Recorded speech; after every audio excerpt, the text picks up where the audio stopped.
He hasn't played with his hornbeam for weeks. He still loves his toy trains, then. Oh, like a little boy. His eyes just light up at the sight of a pair of buffers and offer at a reasonable price. But Celia, what about you? I haven't seen you for simply ages. Not since that day I had to send the children away. I know. But you really did have to send them away. It was for their own good. Of course it was for their own good. They couldn't keep setting fire to houses like that. You don't know who may be listening. Can I get you anything, madam? I'd love a cup of coffee, please. Acorn or dandelion? Do you have any cap? Not until the chef comes in later on. And you haven't any real?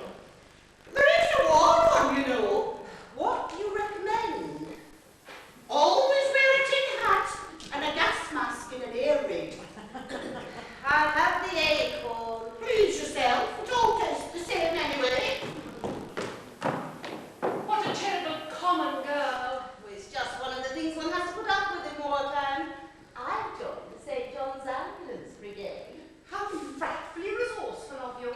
Well, you get a free uniform, so it saves on the clothing coupons. Oh, Angela, I do admire your pluck. Yes, it is rather fetching. No, I mean, you're so brave, wanting to work with wounds and things. I'm sure I should faint quite away at the sight of blood. Oh, well, you forget. I was brought up on a farm. Once you've had experience of bullocks, you never fear anything again. You see, you're almost as good as any man. Oh, well, I'm just doing my bit like everyone else. While our menfolk are away, giving their all in some foreign land, we must hold our own here at home. And yet, it feels like I've been holding my own for such a long time. Chin up, old girl. Here we go, madam. Mind if I trouble you for a little sugar? Oh, it's no trouble, madam. We ain't got none. There is a war on, you know. Do you know, I'm sure she's wearing real stockings. Probably seeing a GI. They all do. Overpaid, oversexed, and over here. She doesn't look overpaid. No, the GIs. Oh, well, they're all big, strong, strapping, handsome, manly, virile men with bulging biceps, hairy chests, and thighs like oak. So I'm told. Oh, my, isn't it warm in here? Have some coffee, dear. Good afternoon, Mrs. Gilmartin. Oh, Dr. McGowan. What a surprise to see you here.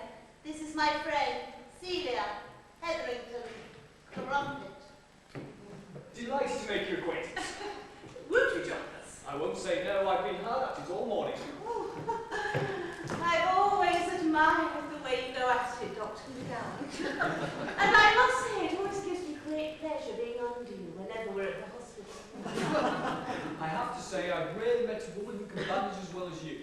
I trust myself in your hands at any time I will lay prone on a bed. Well, as my mother